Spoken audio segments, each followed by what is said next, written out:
한 번 더 고백하며 나아갑니다. 나의 가는 길, 나의 가는 길 주님 인도하시네.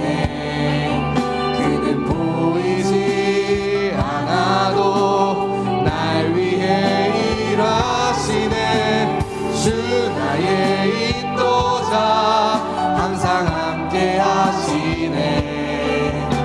사랑과 힘 베푸시며 인도하시네. 인도하시네. 광야에 길을 만드시고 날 인도해. 사막에 강 만드신 것 보라.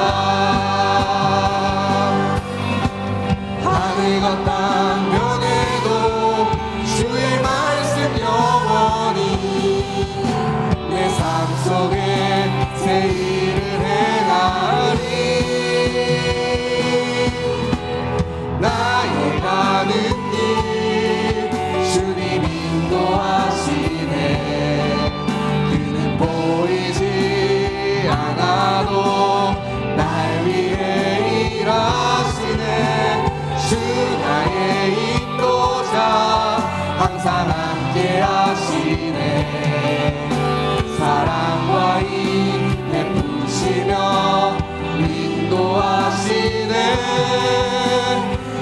우리 한 번 더 고백하며 나아갑니다. 나의 가는 길, 나의 가는 길 주님 인도하시네. 그는 보이지 않아도 날 위해 일하시네. 주 나의 인도자 항상 함께 하시네. 사랑과 힘 베푸시며 인도하시네. 우리 목소리로 한 번 더 고백하며 나아가겠습니다. 나의 가는 길,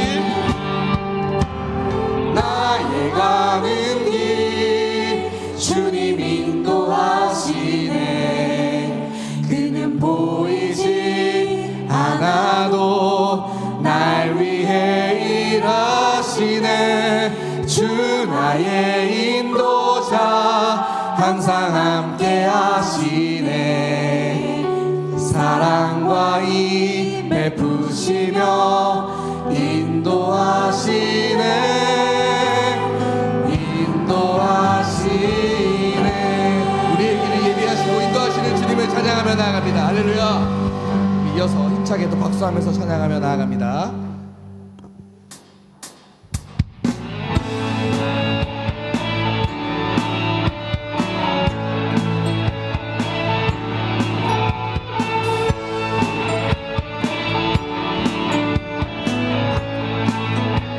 고백하며 나아갑니다. 예수, 예수 열방의 소망, 예수 우리의 위로자.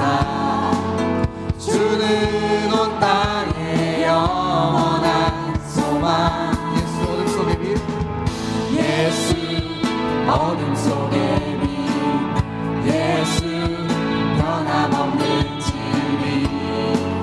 주는 온 땅에 빛이 되시네. 우리 위에 죽으시고 다시 사시 생명. 우리 위에 죽으시고 우리 위에 죽으시고 다시 사시 생명의 주.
다시 우리 위해 우리 위해 죽으시고 다시 생명의 주 주님만이 소망이요 변함없는 반석이라 주님만이 온 세상을 비추시네 또 주에서 부활하신 우리 구주 영광의 왕 주를 믿는 온 세상의 소망 되신 주를 믿네 주는 나의 힘이요 주는 나의 힘이요 주는 나의 힘이요 주는 나의 힘이요 영원히 주를 의지하 주는 나의 힘이요 주는 나의 힘이요 주는 나의 힘이요 영원히 주를 의지하리 영원히 처음부터 고백하며 나아갑니다.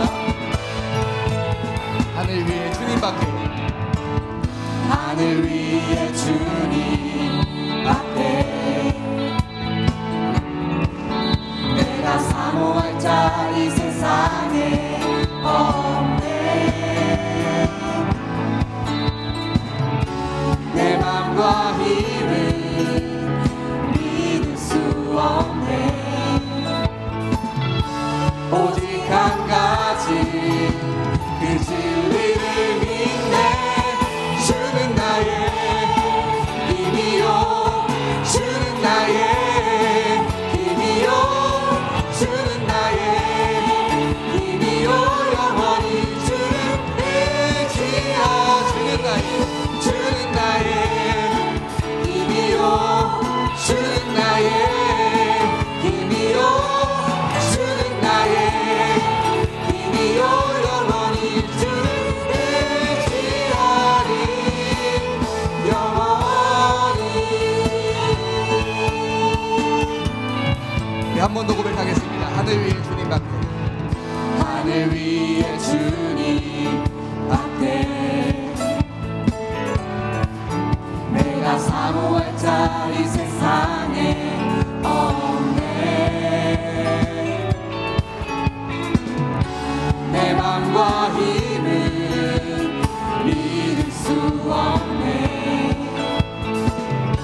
오직 한 가지 그 진리를 믿네 주는 나의 힘이요 주는 나의 힘이요 주는 나의 힘이요 영원히 주를 의지하리 주는 나의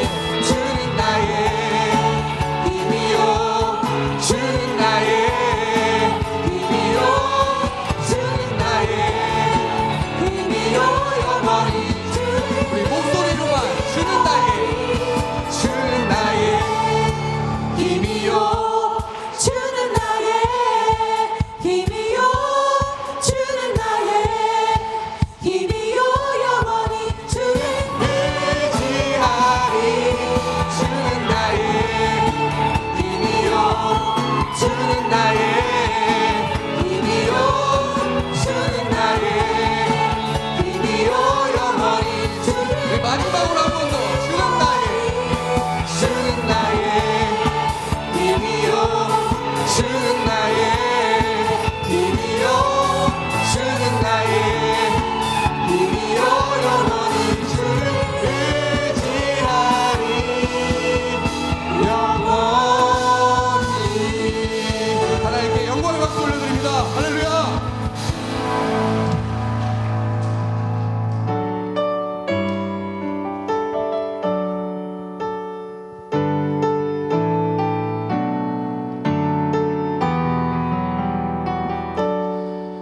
주님께 마음을 다해서 함께 고백하며 나아갑니다. 주님 말씀하시면 내가 나가리다 주 주님 뜻이 아니면 내가 멈춰서리다. 나의 가고 서는 것 주님 뜻에 있으니 오 주님 나를 이끄소서. 한 번 더 고백하며 나아갑니다. 주님 말씀하시면 주님 말씀하시면 내가 나가리다. 주님 뜻이 아니면 내가 멈춰서리다. 나의 가고 서는 것 주님 뜻에 있으니 오 주님 나를 이끄소서. 한 번 더 고백하며 나아갑니다. 주님 말씀하시면 주님 말씀하시면 내가 나가리다. 주님 뜻이 아니면 내가 멈춰서리다. 나의 가고 서는 것 주님 뜻에 있으니 오 주님 나를 이끄소서. 뜻하신 그곳에 뜻하신 그곳에 나 있기 원합니다. 이끄시는 대로 순종하며 살리니 연약한 내 영혼 통하여 일하소서. 주님 나라와 그 뜻을 위하여 뜻하신 그곳에 나 있기 원합니다. 이끄시는 대로 순종하며 살리니 연약한 내 영혼 통하여 일하소서. 주님 나를 다 함께 자리에서 일어나서 한 번 더 고백하며 나아갑니다. 뜻하신 그곳에 뜻하신 그곳에 나 있기 원합니다. 이끄시는 대로 순종하며 살리니 연약한 내 영혼 통하여 일하소서. 주님 나라와 그 뜻을 위하여 오 주님 나를 이끄소서. 이 시간 마음을 모아 주님 앞에 사도신경하시며 우리의 신앙을 고백하시겠습니다. 나는 전능하신 아버지 하나님 천지의 창조주를 믿습니다. 나는 그의 유일하신 아들 우리 주 예수 그리스도를 믿습니다. 그는 성령으로 잉태되어 동정녀 마리아에게서 나시고 본디오 빌라도에게 고난을 받아 십자가에 못 박혀 죽으시고 장사된 지 사흘 만에 죽은 자 가운데서 다시 살아나셨으며 하늘에 오르시어 전능하신 아버지 하나님 우편에 앉아 계시다가 거기로부터 살아있는 자와 죽은 자를 심판하러 오십니다. 나는 성령을 믿으며 거룩한 공교회와 성도의 교제와 죄를 용서받는 것과 몸의 부활과 영생을 믿습니다. 아멘. 이 시간 지난 한 주간의 삶을 돌아보시면서 눈을 감고 다 같이 조용한 기도로 나아가도록 하겠습니다. 다 함께 기도하겠습니다.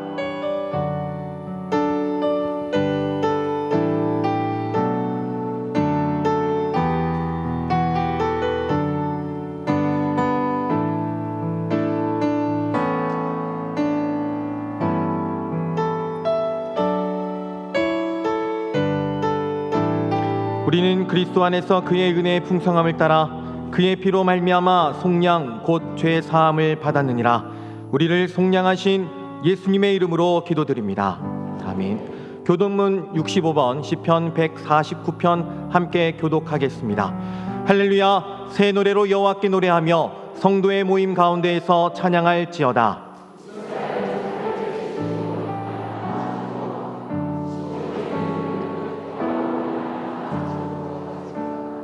춤추며 그의 이름을 찬양하며 소고와 수금으로 그를 찬양할지어다.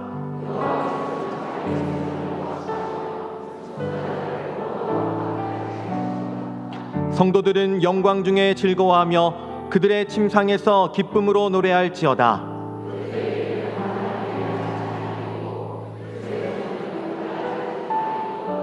이것으로 문 나라에 보수하며 민족들을 벌하며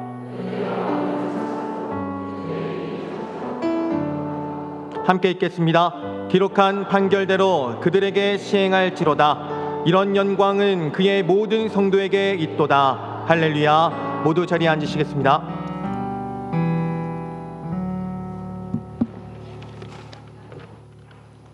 생명의 주가 되시는 하나님, 무더운 여름의 날씨 속에서도 지난 한 주간을 하나님의 은혜로 보내게 하시고 오늘 복된 주일을 허락하시어 거룩하신 하나님 전으로 불러주셔서 영원한 생명 주신 주님을 소망하며 예배하게 하시니 감사를 드립니다.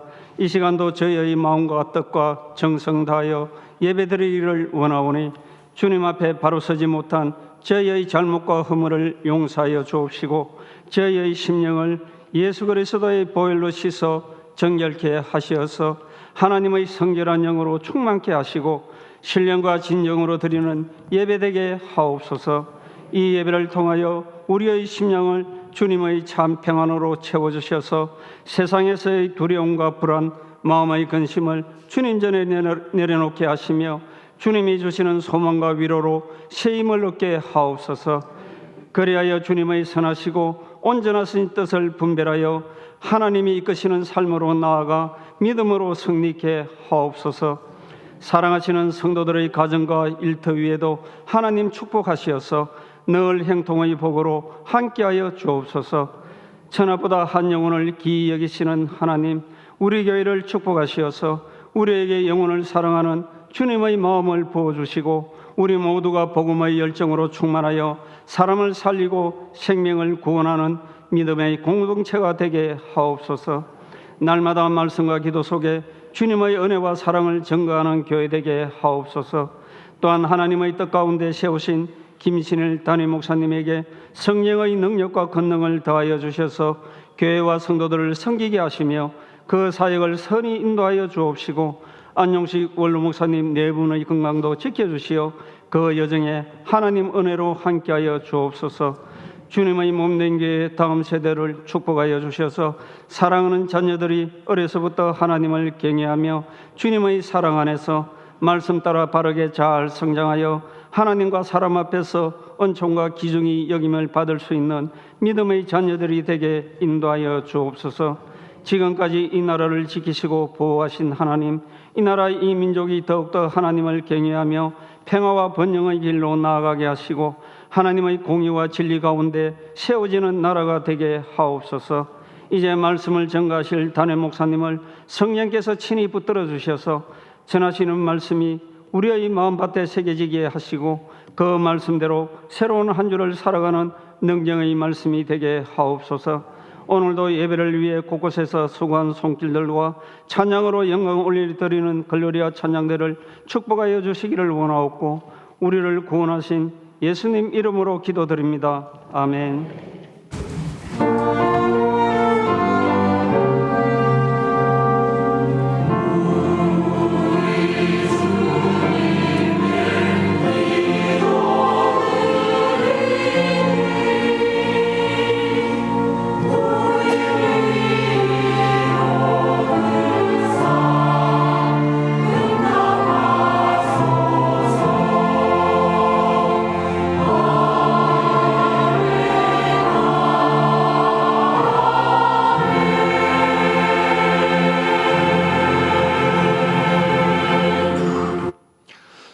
이 시간 우리 어머님의 장례를 마치시고 우리 예배에 참석하셨는데요. 류한 집사님, 김명철 성도님 우리 예배에 참석하셨습니다. 우리 잠깐 자리에 일어나시면 또 위로와 격려의 박수 드리도록 하겠습니다. 오늘 우리 교회에 등록하신 새 가족분들을 환영합니다. 우리 김준호 권사님, 임정옥 권사님께서 인도하신 노미승님 14여존도이시고요. 그리고 스스로 등록하신 조민영 조민경님 24여존대이십니다. 우리 잠깐 자리에 일어나시면 우리 다 같이 환영하는 마음으로 박수하겠습니다. 환영합니다.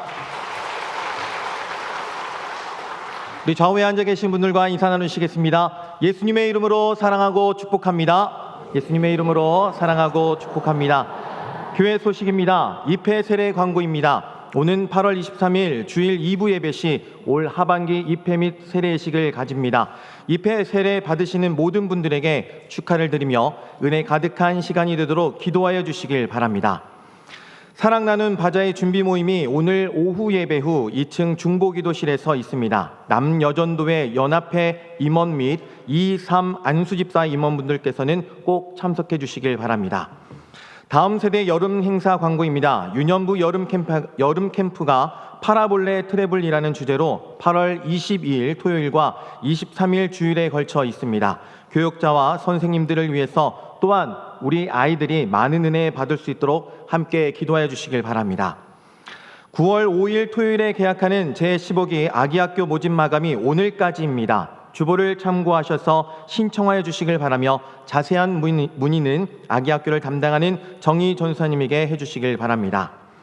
김해제일 바이블 아카데미 신청을 받고 있습니다. 로비에 비치된 신청서에 희망 과목을 포기한 후에 제출함에 넣어주시길 바랍니다. 특별히 목장별로 목장 식구분들이 같은 과목을 신청하여 수강하신다면 더욱 유익한 시간이 될 것입니다. 많은 신청 바랍니다.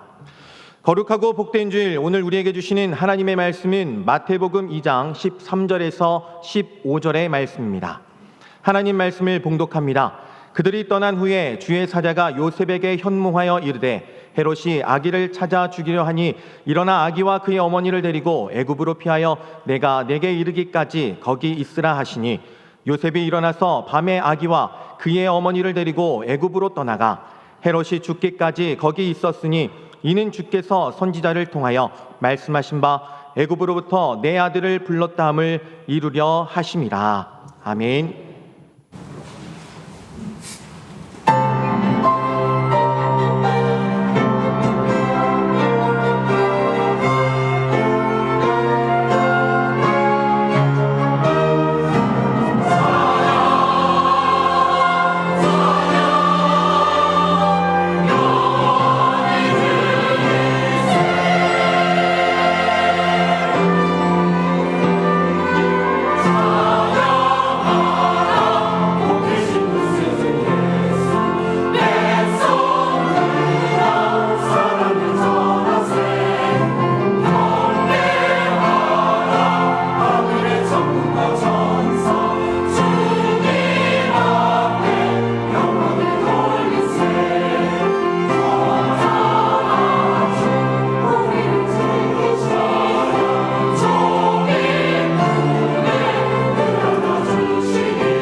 그때 그 자리 그리고 오늘 이 자리 신약편 말씀드렸던 대로 오늘부터는 신약 성경을 조망하기 위한 중요한 거점들 7개를 통해서 그때 그곳에서의 이야기들이 오늘 이 땅을 살고 있는 우리들에게 무슨 의미가 있는지를 살피며 은혜를 나누겠습니다. 여러분 저쪽에서 이쪽으로 넘어오고 있는 거죠. 지금까지 우리가 살펴오고 있던 구약의 거점들 8개 설교는 여러분 큰 그림으로 보세요. 한 2000년이 넘는 큰 기간과 근동지방의 대부분을 품은 넓은 지역 안에서 이스라엘의 움직임을 따라온 것이었다면 오늘부터 다루려고 하는 이 신약의 거점들 7개의 설교는 불과 400년이라는 짧은 시간과 주로 이 팔레스틴이라는 제한된 공간에 집중되어 있습니다. 오늘의 설교가 특히 중요한데요. 오늘 우리들이 다루려고 하는 내용은 신약 성경을 열 때 마치 컴퓨터의 바탕화면과 같은 역할을 하기 때문입니다. 즉 우리가 다루려고 하는 이 모든 이야기들이 또는 성경에서 우리가 하는 모든 신약에 하는 모든 이야기들이 오늘 우리가 하려는 이 이야기에서부터 비롯된다라는 거예요. 그런 의미예요. 한번 따라해 주십시오. 알렉산드리아 새로운 시작이 있던 땅. 오늘의 본문인 마태복음 2장의 이야기를 오늘 설교의 출발점으로 삼아 보시죠. 우리는 예수님께서 태어나시던 어간 동방으로부터 온 박사들이 예루살렘에 와서 유대인의 왕으로 오신 이가 어디 계시뇨? 이렇게 질문함으로 온 성이 소동케 되었다라는 사실을 알고 있습니다. 가장 놀랐던 이는 헤롯 왕이었죠. 그가 나서서 그 지경에 있는 2살 아래의 사내 아이들을 학살하라 명합니다. 하지만 그 순간에 천사는 요셉에게 지시하여서 예수님의 가족들은 얼른 그 학살이 있기 직전에 애굽 땅으로 피신해 내려가죠. 바로 그때 여러분 생각해 보세요. 요셉의 가족들이 애굽으로 내려가서는 어디서 어떻게 사셨을까요? 목사님은 꼭 애매한 것만 물어본단 말이야. 그렇죠? 여러분 아마 한 번도 생각 안 해보셨을걸요? 피난 간 거니까 뭐 산 속이나 광야나 무슨 동굴 같은 데 가서 숨어 살지 않으셨을까? 그렇게 생각하실지 모르겠어요. 피난민이었거든요. 그런데 여러분 만약 그때 그 애굽 땅에 이미 20만 명이 넘는 유대인들이 살고 있었다라는 걸 알게 되면 우리들의 생각은 조금 바뀌게 될 겁니다. 그렇죠? 여러분 이 자리에 계신 여러분이 외국에서 한국에 막 이주해 들어온 외국인 노동자라고 생각해 보세요. 여러분들이 갑자기 우즈베키스탄이나 네팔이나 미얀마, 태국 이런 곳에서 한국에 들어오게 되신 거예요. 그때 여러분 같으면 이 한국에서 어딘지도 모를 저 설악산 기슭이나 기장에 있는 바닷가나 그런 데로 가시겠어요? 아니면 같은 나라 사람들이 좀 많아서 함께 일자리 정보도 알 수 있고 자기네 나라 은행과도 연결되어 있고 자기 나라 음식점도 있고 게다가 이주민들을 위한 이러저러한 단체도 있고 그런 김해나 안산 같은 곳으로 가시겠어요? 뭐 너무도 당연한 얘기죠. 당연히 그런 데로 가죠. 그런데 그 당시 이 애굽에 어디가 그런 곳이냐? 알렉산드리아가 그런 곳이었다는 거예요. 그래서 저는 예수님의 가족이 그곳으로 가셨을 확률이 무척 높다고 봅니다. 물론 가정이에요. 하지만 오늘 우리가 이 도시, 이 알렉산드리아라는 거점을 좀 더 들여다보면 여러분은 저의 이 가정에 많은 부분 동의하게 될 것입니다. 여러분 좀 너무 재밌지 않아요? 네. 오늘 설교가 약간 살짝 강의 느낌이 날까봐 좀 걱정이지만 흥미롭게 여러분 좀 적극적으로 들어주십시오. 먼저 이 구약 성경에서 신약 성경으로 넘어가는 이 특정한 시기를 시간의 흐름 속으로 한번 정리해 보시죠. 여러분 이스라엘의 남북 왕조가 각각 막을 내렸잖아요. 그래서 우리는 저 구약의 마지막 부분에서 아수르에 의한 북이스라엘의 멸망, 그리고 바벨론에 의한 남유다의 멸망, 그리고 이어지는 70년간의 포로기 이야기를 나누었어요. 그게 바벨론이었어요. 그날 이후의 세계의 역사는 여러분 지도를 순서대로 봐주세요. 가장 강력했던 바벨론이 70년간 짧게 존속하다가 바사, 즉 페르시아로 이어졌고요. 그 페르시아 제국 이후에는 저 서쪽에서 쳐들어온 그리스 제국이 온 세상을 점령하고 그 그리스도 또한 알렉산더 대왕이 죽으면서 5개의 왕국으로 나뉘어 자리하게 됩니다. 그 다음에 저 바다 쪽에서 들어온 로마가 온 세상의 패권을 잡죠. 그리고 그 로마의 첫 번째 황제였던 옥타비아누스, 즉 가이사 아구스도가 온 세상에 명령합니다. 천하에 다 호적하라. 그래서 요셉과 마리아가 베들레헴으로 내려가서 예수님의 탄생을 맞게 된 것이었습니다. 저기서 저쪽입니다. 때가 참에 드디어 예수님의 오심과 함께 신약 시대가 열립니다. 그래서 구약의 마지막 말라기서 4장과 신약의 첫 번째 장 마태복음 1장은 이렇게 성경책에서 넘기면 종이 한 장을 넘기지만 사실 시간적으로는 지금 지도에서 보셨던 이 400년간의 간극이 있었고요. 세계사 속에는 정말 엄청난 변화들이 있었습니다. 자, 이제 유대 땅을 보시죠. 그리스의 그 알렉산더 대왕이 죽은 후에 먼저 그 유대 땅을 다스린 왕조는 프톨레미 왕조였어요. 여러분 보실 때 저 노란색으로 표기되어져 있는 지역입니다. 이 프톨레미 왕조는 비교적 신사적으로 유대 땅을 다스렸어요. 그들은 유대인들이 특별히 말썽을 부리지 않고 세금도 잘 내고 하면 나름 그들의 자치권을 인정해 주었습니다. 그래, 여호와 신앙도 유지하고 예루살렘 성전을 중심으로 너희들 제사도 드리고 율법과 절기도 지키고 그렇게 잘 살아봐. 이게 프톨레미 왕조였는데 거기를 이어서 유대를 다스리게 된 두 번째 셀루커스 왕조가 문제였어요. 빨간색으로 되어 있던 그들이죠. 그들이 갑자기 이 식민지 정책을 180도 바꾸어버린 거예요. 야, 유대 땅이라고 별달라? 거기도 마땅히 우리들의 헬라식 헬레니즘을 따르게 해야지. 거기도 다 헬라화 시켜. 그렇게 된 겁니다. 여러분, 조선이 일제히 식민지가 되었을 때와 똑같은 일이 벌어진 거예요. 일단 창씨개명부터 시작해서 이름을 바꾸는 거죠. 유대인들도 다 유대말 쓰지 못하고 헬라말을 배우도록 하고 옷도 스타일도 다 헬라식으로 바꿔. 특별히 예루살렘이랑 뭐 특별해? 이러면서 강제적으로 유대인들을 헬라 사람처럼 개조시킵니다. 특별히 그 안티오쿠스 4세라는 왕은 예루살렘 성전 안에다가 하나님께 제사 지내는 곳에다가 헬라의 제우스 제단과 신상까지 만들어 놓고 유대인들이 가장 부정하게 여기던 돼지까지 잡아 돼지 피를 뿌리면서 그 땅을 헬라화시키려고 무진 애를 썼어요. 여러분, 유대인됨의 표식이잖아요. 사내 아이가 태어나면 8일 만에 할례를 행하는데 그걸 금합니다. 만약에 그 아이가 할례를 했다는 게 밝혀지면 그 가족들을 몰살시켰고요. 율법, 절기 다 금했습니다. 그러니 여러분, 유대인들이 얼마나 울분을 삼켰을까요? 결국 반발이 터져 나오고 마카비 가문을 중심으로 한 혁명이 일어나서 오랫동안 게릴라식 독립전쟁이 진행된 후에 드디어 짧은 80년간 그 유대 땅에 하스몬 왕조라는 독립국가가 잠깐 세워져요. 하지만 그것도 잠시 저 위에서 내려온 로마 제국이 확 유대 땅을 점령하고 그들이 세웠던 하스몬 왕조도 또한 내부로부터 무너지게 되어 결국 그 땅에 혜성처럼 들어와 뜨게 된 이방인 출신 행정가 헤롯에게 모든 권력을 갖다 바칩니다. 그래서 예수님이 태어난 당시의 유대 땅은 로마에서 온 총독과 이두메 출신이었던 헤롯 왕과 그리고 성전을 중심으로 한 대제사장 그룹 사내들인 공회가 함께 다스리는 그런 형편에 이르렀어요. 자, 서론이 길었는데요. 바로 그 시기에 이제 우리들의 눈은 그 유대 땅에서 볼 때 저 남서쪽에 있는 애굽 땅 북아프리카로 향합니다. 보이시죠? 북아프리카의 알렉산드리아라는 땅입니다. 아니 목사님, 무슨 세계사 시간도 아니고 우리가 굳이 이 설교 시간에 알렉산드리아까지 들어야 됩니까? 라고 물으실 분이 계실지 모르겠어요. 그런데 여러분, 지금 우리가 하고 있는 게 성경의 시대적인 흐름을 쫓아가고 있는 거잖아요. 여기서 반드시 살펴야 될 거점 알렉산드리아가 맞아요. 왜냐하면 예수님 당시의 세상, 특별히 신약 성경을 제대로 이해하려면 우리 반드시 그 시대의 사조인 헬레니즘과 그 중심지인 이곳을 알아야 하기 때문이죠. 여러분, 혹시 학창 시절에 한두 번쯤 이 헬레니즘이라는 말 들어보셨죠? 못 들어보셨어요? 예.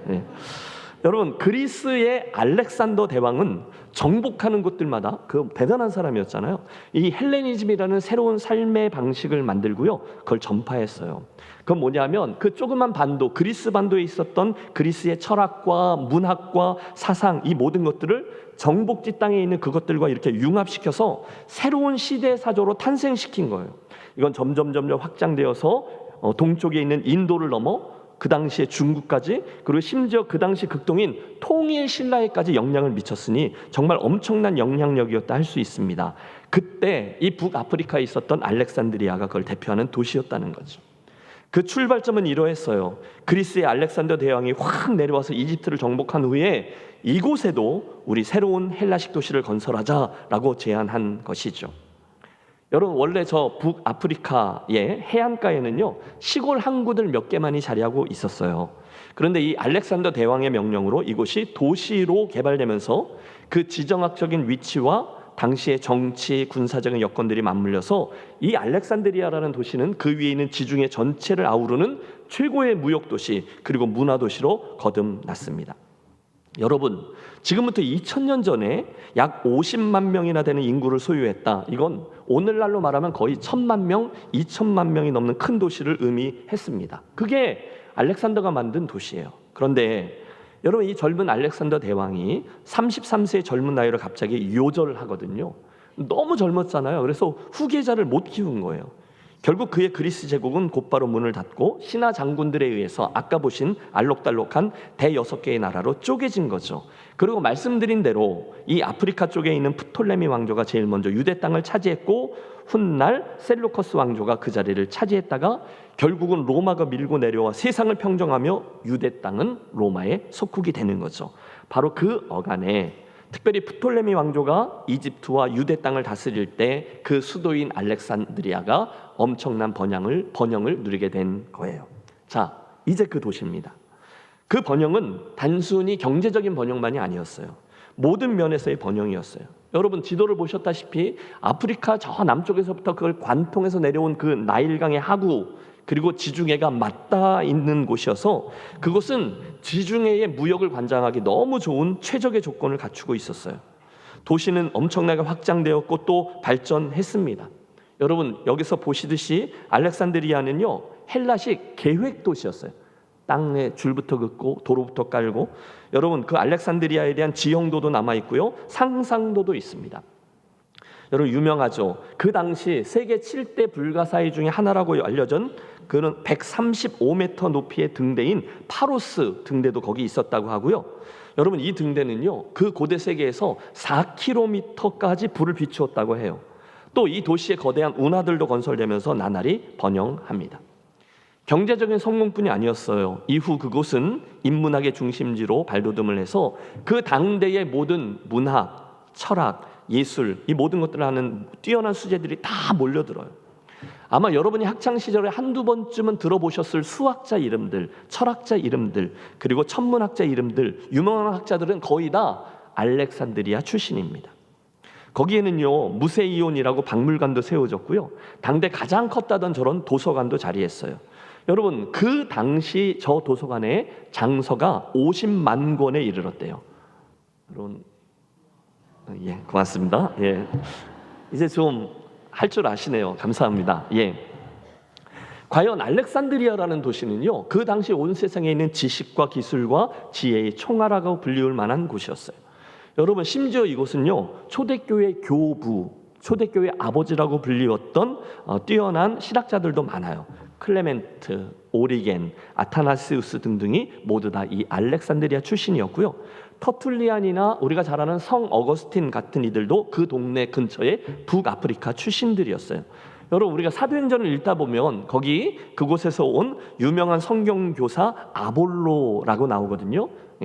헬라식으로는 아폴로인데 성경에는 아볼로인데 그가 이 알렉산드리아 출신이었습니다.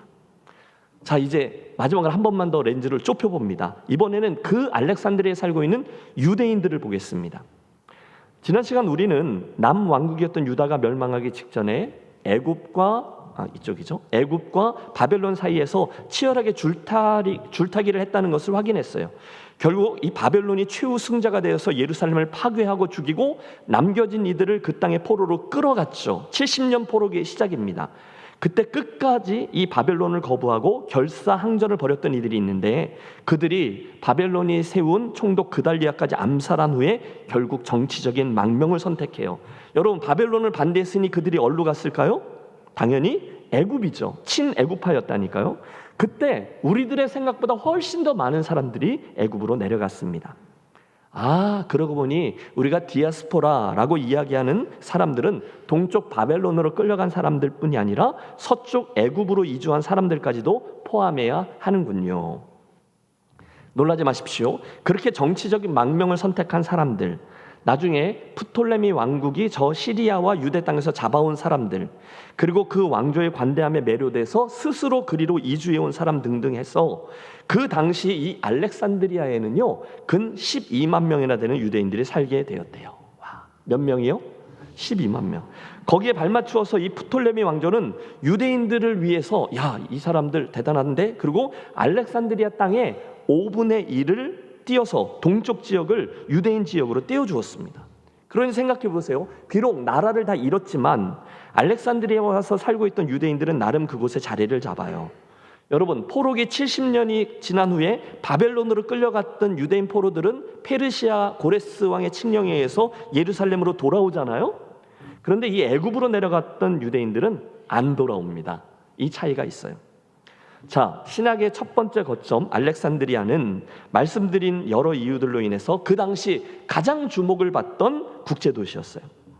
여러분, 다시 강조합니다. 이게 21세기의 오늘날 세계가 아니라 2000년 전, 기원 전, 예수님이 태어나기 직전에 그때의 이야기잖아요. 그런데 2000년 전에 벌써 130m가 넘는 높은 등대를 짓고 도시의 운하를 파고 계획도시를 세우고 세계에서 가장 뛰어난 박물관과 도서관까지 소유하고 있다? 와, 그건요, 이 알렉산드리아는 이 세상의 모든 지혜와 기술과 야심, 욕망 이런 것들로 똘똘 뭉쳐있는 정말 당대 최고의 도시였다. 우리 이렇게 이야기할 수 있어요. 그런데 그때 그 자리, 지금 이 자리. 오늘 우리가 첫 번째로 상고하려고 하는 주제는 그게 오늘 우리들에게 무슨 의미가 있느냐잖아요. 그 화려했던 도시 알렉산드리아의 영화가 한순간에 싹 다 사라지고 말았다는 점을 기억하려고 하는 거죠. 다시 말씀드립니다. 여러분, 이 알렉산드리아는요 정말 모든 면에서 인류 도시였어요. 세계 제국인 그리스의 패권을 계승했고요, 실제로 지중해에 있는 모든 무역들을 관장했습니다. 자연히 세상에 있는 모든 힘과 권력과 지혜와 지식과 돈과 예술, 이 모든 것들을 소유한 헬레니즘의 중심지가 되었어요. 그런데 그 세상이, 그 힘과 영광이 어느 날 바람과 함께 사라지고 한순간 그곳은 로마 제국의 속주로 전락하고 맙니다. 그게 그들의 한계였다는 점을 말씀드리려고 하는 거예요. 우리는 지금까지 역사들을 살피며 패권들을 다뤘던 여러 제국들을 쭉 언급했습니다. 여러분, 저 고대 세계부터 아수르가 있었죠, 바벨론이 있었죠, 페르시아, 바사죠, 그리스, 헬라죠, 로마. 여러분, 세계 제국들이 계속 패권을 다투었어요. 그런데 여러분, 아무리 중간중간에 영웅들이 나타나고 사라지고 그들이 세상을 높였다 낮추고 하는 듯 보이지만 결국 우리는 이 세상의 모든 권세를 쥐어주었다가 거두시는 분이 오직 우리 하나님 그분이라는 사실을 믿습니다. 여러분, 시편의 말씀, 이에 대한 말씀인데 같이 한번 읽어봅니다. 내가 오만한 자들에게 오만하게 행하지 말라 하며 악인들에게 뿔을 들지 말라 하였노니 너희 뿔을 높이 들지 말며 교만한 목으로 말하지 말지어다. 무릇 높이는 일이 동쪽에서나 서쪽에서 말미암지 아니하며 남쪽에서도 말미암지 아니하고 오직 재판장이신 하나님이 이를 낮추시고 저를 높이시느니라. 아멘. 여러분, 지난 여러 해 동안 오늘 우리들이 자리하고 있는 오늘까지 온통 전쟁의 소식이 온 세상을 지배하고 있어요. 여러분, 지금도 그래요. 오늘 아침도 그래요. 여러분, 요즘 가장 심하게 다투고 있는 곳이 어디입니까? 페르시아만이죠. 여러분, 페르시아만, 미국, 이란, 그리고 그 옆에 있던 산유국들, 그리고 옆에 있는 이스라엘, 그 주변 국가들. 여러분, 근데 아세요? 지금 우리가 맨날 뉴스에서 보는 그 지도 말입니다. 이건 우리가 저 구약과 신약 내내 그 전쟁을 끊이지 않고 이야기하던 바로 그 땅이에요. 그 땅이요, 지금도 여전히 전쟁을 하고 있다라는 것을 주목하고 싶어요. 동과 서가 만나는 곳, 세계의 패권들이 늘 부딪히는 곳, 아마 여러분 앞으로도 이 일은 계속될 겁니다. 이렇게 치고 저렇게 치고 이 힘 겨루기는 틀림없어요. 예수님이 올 때까지 계속될 것입니다. 안 그랬던 적이 없었어요. 그런데 부인할 수 없는 사실이 하나 있죠. 그것은 우리가 2시간 전에 라기스에서 보았듯이 아무리 힘이 세고 또 아무리 높고 낮다 해도 결국 그 힘들의 한계를 정하시고 움직이시는 분은 우리 하나님 그분이시라는 사실입니다. 그걸 기억할 때 여러분, 지혜가 임하고 우리는 당연히 겸손히 행할 수 있습니다. 사랑하는 여러분, 그러므로 알렉산드리의 이 번영 이야기가 한순간에 아주 낮아지게 되었다라는 이 이야기에서 남겨져 있는 인생을 여호와를 경외하고 그분 앞에서 겸손히 행하기로 또 한번 결단하는 저와 여러분이 되시기를 권합니다. 여러분, 저는 이야기를 마르고 닳도록 계속할 거예요. 우리 지난 시간의 말씀 기억하세요? 앞에 있는 설교자가 해야 될 일은요, 하나님께서 주시는 말씀을 대언하는 거예요. 그러면 여러분은 각자의 인생을 들여 그 말씀을 듣고 선택하시는 겁니다. 뭘 선택합니까? 내 생각대로 살 것인지 아니면 들려진 하나님의 말씀대로 살 것인지를요. 여러분 들으십시오. 우리 기독교는요, 결코 힘자랑을 하지 않아요. 물론 자기 주장을 할 수 있죠. 하지만 결단코 폭력적인 행태를 취하지 않아요. 그러므로 십자군 정신은 늘 비성경적입니다. 오직 십자가 영성만이 성경적이에요. 여러분, 십자군 정신이 뭐죠? 무력으로 예루살렘을 탈환해가는, 그래서 유럽에서부터 수없이 일으켰던 전쟁이에요. 우리가 예수의 이름으로 본때를 보여준다. 이게 십자군 정신인데 이건 비성경적이라는 거예요. 십자가 영성만이 성경적이에요. 뭐죠? 예수님은 얼마든지 12영이 더 되는 군대를 동원할 수 있으셨지만 일부러 조용히 십자가에 가서 피를 흘리는 걸 선택했다는 거예요. 당신은 얼마든지 함량 미달인 가룟 유다를 쳐버릴 수 있었지만 당신은 그를 포함한 제자들 모두를 끝까지 사랑하셨다는 거예요. 예수님은 일부러 연약한 모습을 취하셨고요, 그 약함이 강함이다라고 말씀하며 본을 보이셨고 저에게 너도 가서 그렇게 해라라고 명령하셨습니다. 이사야서가 그 고난받는 종을 이사야 53장에서 묘사하죠. 그분은 늘 연약하셨어요. 여러분, 예수님은요, 우리가 뭐 예수님 이러지만 그 고난받는 종은요, 흠모할 것이 하나도 없어요. 하나도 부럽지 않다는 거예요. 화려하지 않았어요. 예수님은 드러나지 않았습니다. 늘 강함보다 연약함을 취하셨고 결코 중앙이 아니라 변두리를 취하셨죠. 여러분 생각을 해보십시오. 그분은요, 온 우주의 중심인 로고스셨는데 인간의 몸, 연약한 사람의 세포에 결합하셔서 성육신하셨어요. 그런데 태어나시자마자 어떻게 됐습니까? 거절당하십니다. 소외당하셨어요. 여러분, 복음서의 출발은 다 이걸 강조합니다. 예수님은 소위 미혼모의 아기였습니다. 그분은 예루살렘의 왕궁이 아니라 베들레헴의 마국간에 태어나셨고요, 이 세상에 오시자마자 따뜻한 요람이 아니라 짐승들의 그 불결한 여물통 구유에 놓이셨습니다. 아니, 오늘 본문도 보세요. 그분은 태어나시자마자 곧바로 피난을 떠나셔야 했어요. 그리고 가장 힘없는 피난민, 이주자의 모습으로, 그 추레한 모습으로 그 화려했던 세속도시 애굽 땅으로 들어서십니다. 여러분, 이 이야기에서 우리는 벌써 십자가, 자기 부인, 자기 희생, 대속물 등등의 분위기를 감지할 수 있어요. 이게 예수님의 방식이에요. 여러분, 우리는 이거 별로 안 좋아해요. 그런데 예수님은 그런 방식을 취하셨어요. 사랑하는 여러분, 이 알렉산드리아의 강력함, 화려함의 이야기로 신약을 출발하면서 그곳에 겸손히 가장 작고 가장 낮은 이의 모습으로 이주해 가신 그분의 모습을 기억하고 싶습니다. 성경은 그 얘기예요. 말씀이 육신이 되어 우리 가운데 거하심에 우리가 그의 영광을 보니 아버지의 독생자의 영광이요 은혜와 진리가 충만하더라. 여러분, 우리가 처음으로 주목하려고 하는 것은 이거예요. 알렉산드리아라는 당대 최고의 화려한 도시에 조심스럽게 들어가시는 우리 예수님의 모습입니다. 그 모습에 오늘 우리들의 삶의 모습을 비추어 보기를 원하는 거예요. 그때 그 자리, 지금 이 자리, 오늘 이 자리. 그러므로 여러분, 알렉산드리아라는 거점이 오늘 우리들에게 이야기하는 바는 첫 번째, 명확합니다. 강함을 취하는 것, 높이 올라가는 것, 내가 이겼다고 외치는 것, 큰 권력을 일부러 탐하며 붙드는 것보다 가장 연약한 자리에 머무신 예수님과 함께하는 것이 가장 중요합니다. 여러분, 쉽지 않아요. 그러나 화려함, 그 알렉산드리아, 하지만 반대로 소박한 우리 예수님, 오늘 저와 여러분이 취하고 있는 삶의 방식이 옳은지 그른지를 비추어주는 기준점이 틀림없습니다. 자, 두 번째, 알렉산드리아 이야기를 할 때 우리는 기독교 역사에 있어서 너무 중요한 성경 번역을 다루어야 돼요. 뭘 다룬다고요? 뭘 다루어요? 성경 번역입니다. 여러분 잘 들어보세요.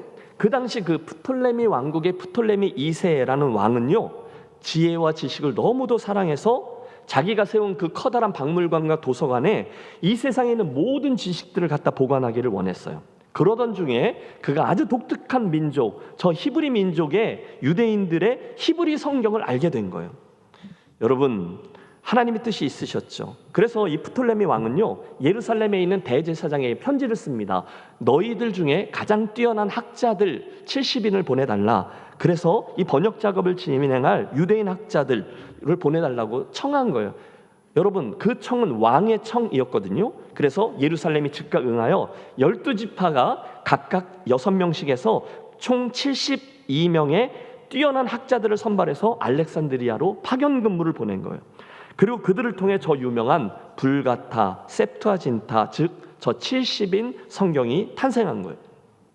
여러분 잘 모르시겠지만 이건 정말 대단한 일이었습니다. 왜냐하면 이 일로 인해서 하나님이 이 세상에 주셨던 성경, 그때까지는 주로 구약의 구전으로 내려오던 율법이었잖아요. 서기관들이 이렇게 한자 한자 이렇게 필사했던 그런 쪽 성경들이었잖아요. 이게 유대인들만이 가지고 있던 상황에서 이 성경이 온 세상 가운데로 뻗어나갈 수 있게 된 거예요. 여러분, 물론 예루살렘에 있던 보수적인 사람들은 별로 좋아하지 않았을 거예요. 어찌 이 거룩한 하나님의 말씀을 히브리어가 아니라 세속적이고 불결한 헬라말로 바꾼단 말인가?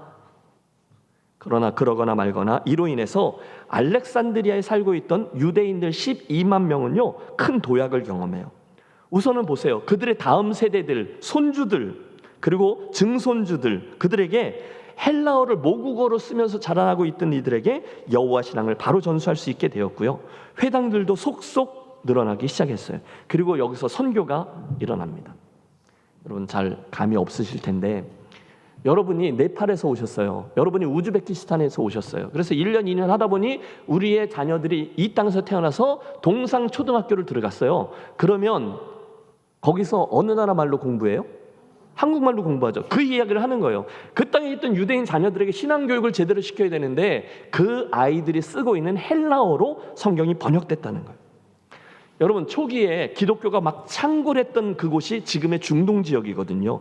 근데 지금 이게 다 모슬렘 국가로 바뀌었어요. 왜 그런지 아세요? 학자들이 연구했는데 그들의 말로 번역된 성경이 없었기 때문이라는 거예요.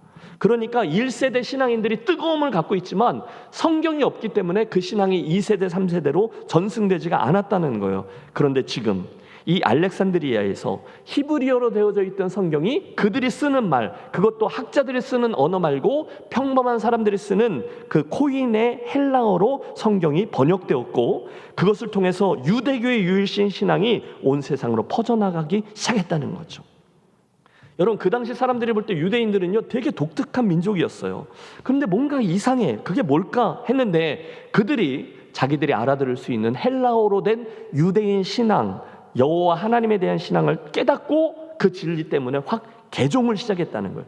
유대인 그러면 별난 민족이거든요. 할례를 강조하고 음식에 대해서 되게 가리고 심각하게 절기들을 지키고 고리타분한 저놈들. 그런데 번역된 성경을 보고 유대인들이 가리키는 고상한 하나님 나라의 진리를 보면서 우와 이렇게 매료되었고, 그래서 결국 주후 1세기경에 거의 300만 명이나 되는 유대교 개종자들이 나오게 되었어요. 뭘 통해서? 헬라어 성경을 통해서.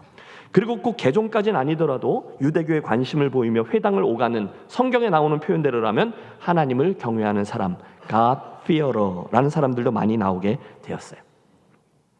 여러분, 우리가 사도행전을 읽다 보면 이제 오늘 복음서고 이제 다음 주가 이제 데가볼리니까 복음서, 그 다음에 이두메, 이렇게 해서 가이사랴 이러면서 서서히 사복음서에서 이제 사도행전으로 넘어가게 될 것이거든요. 근데 사도행전 8장에 보면 예루살렘 교회의 빌립 집사가 광야길에서 이디오피아 여왕, 아프리카 사람이죠, 간닥의 모든 국고를 맡은 내시를 만나는 장면이 나와요. 그 사람이, 그 내시가 예루살렘까지 이디오피아에서 덜컹거리는 수레를 타고 가면서 예배드리러 갔다가 내려가는데 그가 이사야서의 말씀을 읽고 있었다고 되어 있거든요. 그때 그 이디오피아 내시가 들고 있었던 성경책이 바로 이 헬라어로 된 70인역 성경책이었다는 거예요. 여러분 좀 기뻐해 주시기 바랍니다. 여러분, 사도 바울을 위시해서 초대교회 사람들이 막 선교하러 지중해 근가를 다닐 때 회당에서 이미 하나님 나라의 진리를 알고 있었던 수많은 사람들도 이 70인역 성경책을 가지고 신앙생활을 하고 있었다는 거예요. 그러니까 하나님께서 그 시대에 이 알렉산드리아를 통해 이 놀라운 선물을 허락하셨다는 거죠. 과연 이 알렉산드리아는요, 오늘 설교의 제목처럼 새로운 시작이 시작된 땅이 맞습니다. 이쯤에서 저는 성경이 우리가 읽을 수 있는 말로 번역되었다는 사실을 조금만 더 생각해 보려고 해요. 여러분, 오늘 저와 여러분의 손에 들려있는 이 한국말로 된 성경이 얼마나 귀한 은혜요 축복인지를 기억하시기 바랍니다. 여러분, 진짜 아멘이에요. 여러분 생각해 보세요. 이 성경책이 있을 때 초대교회 성도들은요, 신약 성경이 없었어요. 구약 성경만 있었어요. 아니, 그들에게는요, 성경이라 할 만한 것이 뭔지도 아직 잡히지 않았어요. 손에 성경책이 없어요. 사람들은요, 구약의 일부들을 일일이 필사해서, 서기관들이 하는 거죠. 그것들을 필사해서 소유해야 했어요. 파피루스 같은데, 양피지 같은데. 그래서 이사야서 같으면 양피지를 이렇게 갈아서 이만큼이 이사야서였어요. 여러분 이해가 되세요? 그들은 성경책이 없었다는 거예요. 그러므로 일반인들은요, 성경이라는 것을 만져본 때도 없었어요. 더 나쁜 건 그 당시 사람들이 대부분 글을 모르는 문맹이었다는 겁니다. 따라서 신앙인들은 하나님의 말씀을 그냥 성전이나 회당 같은 데 가서 사람들이 하는 듣는 걸로 이해하고 신앙생활을 했어요. 여러분, 처음에 몇 년만 그랬던 게 아니에요. 그 다음에 교회는요, 우리가 로마 교회에서 한 1000년, 여러분 10년 100년이 아니라 1000년이에요. 1000년 동안의 카톨릭 교회에서는 중세죠, 라틴어 성경만을 의미했습니다. 당연히 라틴어를 아는 사람은 교육을 받은 극소수의 지식인들 뿐이었어요. 그러므로 카톨릭에서는요, 이 성경을 아무나 읽을 수 없도록 금소로 지정해서 신부들, 수도사들의 전유물로만 사용했어요. 그래서 여러분, 소위 말하는 16세기에 이르러서 종교개혁의 선구자라고 말하는 루터도 21살에 수도사가 되기 전까지는 성경을 한 번도 본 적이 없어요. 성경을 읽을 기회가 없었다는 거예요. 여러분, 이게요 3000년 전 이야기가 아니에요. 이게요 16세기, 그러니까 지금으로부터 한 500년 전까지 그 앞에 있었던 사람들은 성경을 읽을 수 없었다는 말씀을 드리는 거예요. 그리고 그때까지는 이 라틴어로 된 것 외에 다른 언어로 성경을 번역하거나 이야기하면 바로 화형에 처해졌고요, 교회에 가야만 이 성경을 라틴어로 들을 수 있었다는 거예요. 라우디테 도미뇽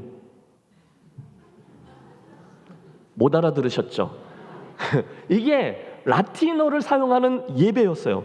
그러니까 자기들이 모르는 말로 예배가 진행되었으니까 결국 성도들은 교회에 와서 예배를 드리는 게 아니라 예배를 구경하는 수준이었어요. 여러분 아십니까? 지금도 동방정교회에서는요, 성도들이 예배 드리지 않아요. 수사들이 예배 드리는 것을 구경합니다. 그러다가 1517년 드디어 종교개혁이 일어나면서 성경이 그 나라 말로 번역되기 시작했고, 사람들이 글을 배우기 시작했고, 인쇄술의 발전과 함께 드디어 오늘 우리들이 들고 있는 이 성경이, 우리는 19세기죠. 존 로스라는 선교사님이 중국에서 한국말로 성경을 번역해서 우리 손에 들려주게 되었다는 거예요. 여러분, 제가 왜 이 말씀을 길게 드리는 것일까요? 그렇게 귀하고 귀한 하나님의 말씀이 성경인데, 그렇게 수천 년간 앞서 있던 그 수많은 성도들에게는 일절 주어지지 않았던 것이 이 성경인데, 인쇄술이 발달하기 전까지 대부분의 성도들은 자기네 나라 말로 된 성경책을 갖지 못했던 그런 성경인데, 오늘 저와 여러분은 이 귀함을 잘 모르고 그렇게 좀 읽으시라 해도 너무너무 안 읽으신다는 것을 지적하려고 하는 거예요. 여러분, 그러시면 될까요? 안 될까요? 안 된다는 거예요. 여러분, 나중에 천국 가셔서요, 구약시대의 신앙인들이나 초대교회 성도들에게 저와 여러분이 혼날지도 몰라요. 너네 그렇게 복에 겨워서 안 읽었지? 이러면서 말입니다. 여러분, 제가 드리는 말씀은 이겁니다. 오늘 우리가 성경을, 우리 손에 이 기가 막힌 하나님의 말씀인 로고스를, 그것도 우리말로 이해할 수 있는 한국어로 된 성경을 내 손에 들고 읽을 수 있다는 것이 얼마나 큰 축복인지를 기억하시고, 더 가까이 하시고, 더 날마다 묵상하시고 암송하셔서, 여러분, 구약시대 대부분의 성도들이 경험하지 못했던, 초대교회 성도들이 누리지 못했던 말씀의 복을 풍성히 누리시기를 주님의 이름으로 축원합니다. 그 첫 단추가 어디서 이루어졌어요? 알렉산드리아라는 거예요. 이건 정말 놀랄 일이었어요. 그 땅의 유대인들은요, 그들이 살아가고 있던 이방 땅의 한 복판에서 하나님의 말씀을 읽고 그 말씀대로 살아갔습니다. 더 놀라운 건 그들이 이해한 하나님 이야기를 같은 말을 쓰고 있던 그 땅의 다른 사람들에게도 해주기 시작했다는 거예요. 그 디아스포라의 자리에서 그들이 선교적인 사명을 수행하기 시작했다는 거죠. 결국 수천 년간 유대인들만이 붙잡고 있었던 진리를 온 세상 사람들이 아는 말로 소통할 수 있게 된 성경 번역 이야기, 너무너무 중요한 출발점이었어요. 자, 한 가지만 더 이 알렉산드리아라는 거점 이야기를 해보자면 여러분 지금부터는요 더 정신을 차리고 우리들의 상상력을 좀 더 동원해 보겠습니다. 왜냐하면 서두에 말씀드렸듯이 우리 예수님 이야기를 상상력을 보태서 이야기하려고 하기 때문이에요. 오늘 우리가 택한 본문 마태복음 2장의 본문에서 보시듯이 예수님은 그 베들레헴 시골에서 탄생하시자마자 헤롯 왕의 학살을 피해 천사의 지시대로 애굽으로 피난길을 떠나셔야 했어요. 여러분 이것도 굉장히 재밌어요. 구약 시대에 하나님이 당신의 백성들 이야기를 어디서 꺼내는 걸로 아시죠? 애굽에서 출애굽하는 것. 그리고 신약 시대에 예수님도 어디서부터 시작하게 하시죠? 애굽 땅에서. 그러니까 애굽은 좀 특별했던 땅인 것 같아요. 말씀드렸다시피 그 알렉산드리아는 꽤 많은 유대인들이 살고 있었어요. 남유다가 망했을 때 정치적인 망명을 택했던 이들, 이후에 프톨레미 왕국에 의해서 사마리아나 저 수리아 땅에서 포로로 잡혀온 이들, 나중에는 스스로 그 땅을 택해서 흘러들어온 사람들 등등 근 12만 명, 그러니까 전체 도시가 50만이니까 근 20%를 차지하는 유대인들이 그 땅에 살고 있었어요. 말씀드린 대로 요셉과 그 가족이 그곳에 정착했을 확률이 굉장히 높았어요. 거기는요 유대인들이 별 불편함 없이 살 수 있었거든요. 꽤 높은 수준의 문화와 교육을 접할 수도 있었고요. 여러분 예수님의 아버지 요셉의 직업이 뭐였죠? 목수잖아요. 근데 그 당시 나무보다는 돌을 훨씬 더 많이 다루었다고 해요. 지역이 그러니까 석수, 목수였는데 그 요셉도 어렵지 않게 직장을 얻을 수 있었을 겁니다. 그뿐이 아니라 유대인 학교도 있었죠. 유대인 회당도 다 갖추어져 있었어요. 그 동네에. 만일 저와 여러분의 이 가정이 맞다면 우리는 쉽게 우리 예수님을요 교육을 덜 받은 갈릴리 촌사람이라고 말할 수 없게 될 겁니다. 여러분 어린 예수님이 과연 그 알렉산드리아 이집트 땅에 몇 살까지 사셨는지 우리는 몰라요. 성경에 안 나와요. 하지만 우리 충분히 그 어렸던 예수님이 그 알렉산드리아를 예를 들었는데 그 헬라 문명의 화려한 도시에서 혹시 아까 보신 그 파로스 섬에 서 있던 엄청난 등대를 보셨을 것이라고, 또 무세이온 박물관 또는 거대한 장서들을 소유한 도서관, 이런 것들을 예수님이 방문해 보셨을 거라고 우리는 충분히 상상할 수 있어요. 어쩌면 그곳에서 어린 예수님은 수많은 당대의 철학자들, 인문학자들, 예술가들이 열띤 토론이나 강의를 하는 걸 지켜보셨을지도 몰라요. 상상력이 여기에 이르니 예수님이 12살쯤 되셨을 때 예루살렘 성전에서 율법학자들과 열띤 토론으로 3일간을 지내셨다는 이야기나, 당신 사역의 도중에 만났던 로마의 백부장 이야기나, 당신을 직접 찾아왔던 헬라 사람들과의 만남 이야기 등등이 전혀 새로운 차원으로 다가오는 것을 느낄 수 있죠. 여러분, 이 이야기가 우리 또한 많은 외국분들을 이주자로 만나고 옆에 두고 살아가고 있는 김해 땅에서 저와 여러분에게 무슨 의미로 다가올까요? 저는요, 우리 예수님께서 우리 동네를 오가며 만날 수 있는 여러 이주자들과 같은 형편에 처하셨다라는 사실을 기억하자라는 말씀을 드리려고 하는 거예요. 여러분 주간에 이제 교회 카페에 앉아 있으면 다양한 나라에서 온 분들이 우리 카페를 들어오세요. 우리 주일에도 우리 미얀마 형제들 지금 앉아 계시고요. 3부 예배 때는 인도 자매들이 오고요. 또 우리 중국어 예배부, 또 스리랑카 예배부의 성도들이 우리 교회를 오가요. 여러분 우리 예수님은요 그들을 너무너무 잘 이해하세요. 왜냐하면 예수님이 이미 그 경험을 하셨거든요. 그분은 우선 천국에서 이 땅으로 이주하셨어요. 태어나자마자 애굽 땅에 이주자가 되셨어요. 그리고 그러면서 그분은 처음부터 주류가 아니라 비주류부터 경험하셨어요. 그분은요 우리가 흔히 색안경을 끼고 보는 것처럼 그런 형제 자매들처럼 차별을 받으셨어요. 그분은 거절도 당하셨어요. 소외도 경험하셨어요. 여러분 여기까지만 생각해 보면 우리는 우리 곁에 와 있는 그 이주자들을 어떻게 대하고 어떻게 우리 교회에 오는 외국인 형제 자매들을 어떻게 친절히 인사해야 될지 달라지지 않겠습니까? 무슨 말씀을 드리려고 하는가 하면 우리 예수님은요 태어나시자마자 다른 나라 땅으로 이주해서 이민자들의 삶과 어려움과 외로움들을 체휼하신 분이었다는 거예요. 그분은 그 땅에서 그 화려한 이방 도시 속에서 하나님을 신앙하는 이들이 어떻게 고분문투하며 살아오는지를 경험하셨어요. 그분은 그곳에 있는 디아스포라 회당에서 오늘날로 말하면 김해제일교회 스리랑카 부서 예배에서 중국어 예배부에서 그분은 그곳에서 하나님의 말씀을 배우셨어요. 여러분, 아니 리버 같은 정통주의 학자는요 우리 예수님을 하늘 영광을 버리고 이 땅으로 이민 오신 이주자라고 이야기합니다. 게다가 지금은 실제로 우리 예수님은 애굽 땅의 유대인 이민자가 되셨어요. 그리고 그곳에서부터 결국 온 세상을 향한 구원하시려는 놀라운 계획을 시작하셨죠. 그런 의미에서 온 설교 제목이에요. 알렉산드리아, 새로운 시작이 있던 땅. 자, 말씀을 정리해 보죠. 오늘 우리가 함께 살폈던 알렉산드리아는 구약에서 신약으로 넘어가는 시대적인 상황을 우리에게 잘 보여주는 거점입니다. 그 땅은 그 당대 지중해의 모든 것들을 관장하는 부의 상징, 권력의 상징이 되는 화려한 도시였어요.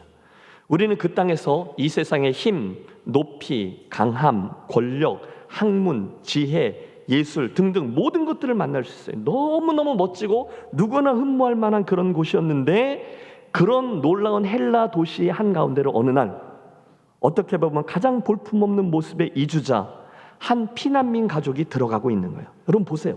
요셉과 마리아 그리고 아기 예수님의 가정, 마치 베트남이나 스리랑카 친구들이 처음 우리 김해공항에 도착하던 날, 여러분 그 가족을 보세요. 그 덥수룩한 머리며 눈 뜨고는 볼 수 없을 만큼 촌스러운 옷차림이며 어디서 구했는지 상상도 할 수 없을 만한 꾀재재한 가방들이며 거기다 경계심을 감추지 못한 채 처음 들어온 이 김해 땅에서의 첫날 밤, 그리고 그 동료들에게 의해서 끌려간 글쎄요 저 상동 어딘가에 있는 골짜기에 있는 그 중소기업 공장, 딱 우리 요셉과 마리아와 예수님의 모습이죠. 여러분 혹시 저와 여러분이 불편해할 수도 있는 그 분들은 우리 예수님의 친구가 맞습니다. 놀랍게도 바로 그 가장 낮은 이주자의 자리에서 하나님의 놀라운 구원 역사 이야기가 시작되고 있는 거예요. 저는 바로 여기에서 우리 하나님의 놀라운 섭리와 그분들의 삶에 담겨있는 가능성이 자리하고 있다고 믿습니다. 그래서 여러분 그분들을 보면요 반갑게 인사를 하는 거예요. 거기가 어디냐? 알렉산드리아라는 거죠. 따라해 주세요. 여기가 알렉산드리아입니다. 여러분 우리들은 이 문화 하나를 넘어가는 거, 언어 하나를 넘어가는 게 너무너무 힘들죠. 그런데요 예수님이 그렇게 시작하셨다는 거예요. 오늘 우리는 이 헬레니즘과 그레코 로만 월드의 가장 대표적인 도시, 부와 권력과 인간 지혜의 총화인 도시 알렉산드리아를 보았어요. 그런데 세 가지를 묵상했습니다. 그곳에 있던 화려함과 이 모든 번영은 조금만 지나면 아무것도 아니라는 것, 우리가 제일 먼저 기억합니다. 우리 삶에는 반드시 낮아짐과 겸손, 하나님을 경외하는 것이 필요하죠. 둘째, 바로 그 인간지혜의 지식, 이 모든 것들의 총본산인 알렉산드리아에서 우리는 하나님의 말씀이 그 히브리어에서 헬라어로 번역되어 온 세상을 향한 선교의 기초를 놓았음을 또한 보았어요. 그걸 통해 그들은 하나님의 말씀을 그 땅에 있는 사람들과 온 세상에 소통하기 시작했어요. 우리에게 이것은 선교적인 사명으로 다가옵니다. 마지막 세 번째, 저는 가장 세속적인 도시 알렉산드리아로 들어오셨을 확률이 아주 높은 예수님의 가족 이야기로 여러분을 초대합니다. 한 번도 생각해보지 못하셨죠? 인간적으로는 가장 수준이 높은 헬라 도시였지만 우리 예수님은 가장 낮은 자의 신분으로 피난민, 이주자가 되어 그 땅으로 들어오셨어요. 놀랍게도 우리 주님은 바로 그 땅에서부터 온 세상을 구원하는 메시아로, 가장 낮은 자리 십자가를 향한 구원자로, 결국 그를 높이시는 영광의 주님으로의 첫 발걸음을 떼셨습니다. 어디서요? 알렉산드리아에서. 그 낮아진 모습이 오늘 우리들에게 큰 배움과 위로를 줍니다. 제가 전에 우리 룻기를 강의하면서 이런 말씀 드렸잖아요. 3만 명이었던 김해읍이 53만 명의 김해시로 바뀌어지는 도중에 이 땅으로 이주해 오신 사랑하는 여러분, 또 최근 몇 년 동안 뜻밖의 도시 김해 땅으로 오신 여러분, 그리고 우리 김해제일교회라는 땅으로 들어오게 된 행운아 여러분, 여러분, 이주에 오신 이 김해 땅에서 오늘 우리가 추구할 건요, 그 알렉산드리아의 화려함, 높아짐, 권력, 내가 이겼지, 김해 드림, 이런 게 아니라 이곳에도 하나님의 말씀을 붙잡고 씨름하며 이곳에서도 예수님을 잘 믿으며 사는 것이고, 또 그 놀라운 복음을 우리 또한 열심히 소통하는 선교적인 존재로 살아내는 것임을 믿습니다. 그때 우리는 자그마한 이주자의 한 사람으로 애굽 땅에 들어오셔서 당신 구원 사역의 첫 발걸음을 뗀 예수님의 진정한 친구가 될 수 있어요. 때가 참에 그분이 이 땅에 오셔서 가장 먼저 애굽의 가장 낮은 자리 이주자가 되셨어요. 그러면 우리도 그분을 따라 행하도록 하겠습니다. 기도합니다. 하나님 아버지, 새로운 출발지 애굽의 저 알렉산드리아로부터 오늘 우리들 신약의 여정을 다시 시작합니다. 화려함과 높아짐, 권력과 세상 지혜의 총하였던 그 땅으로 진정한 하나님의 지혜와 능력이신 주님이 연약한 아기 예수의 모습으로 들어가는 걸 보며 우리 따라야 될 겸손과 섬김을 배웁니다. 또 하나님의 섭리 가운데 허락해 주신 성경 번역이라는 놀라운 축복을 이 땅에서 그 복음을 소통해야 하는 우리들의 사명으로 다시 붙들고 순종합니다. 나아가 그 이주자의 자리에서부터 온 세상을 구원하시는 사명의 첫 발걸음을 떼신 주님을 보며 오늘 우리들 이 땅에서의 존재와 사명을 확인합니다. 바라고 원하오니 이 말씀을 잘 듣고 신약 새롭게 출발하는 우리 성도들과 김해제일교회 행보를 복 주셔서 그곳에서 당신 구원의 역사를 시작하셨던 예수님처럼 우리 또한 이곳에 있게 하신 하나님의 마음에 합한 존재로 아버지 기뻐하시는 모습대로 주어진 사명을 향해 순종하며 나아가는 복된 인생과 교회 되게 해 주시옵소서. 예수 그리스도 이름으로 기도하옵나이다. 아멘. 함께 일어나셔서 예수님 닮기 원합니다. 찬송하겠습니다.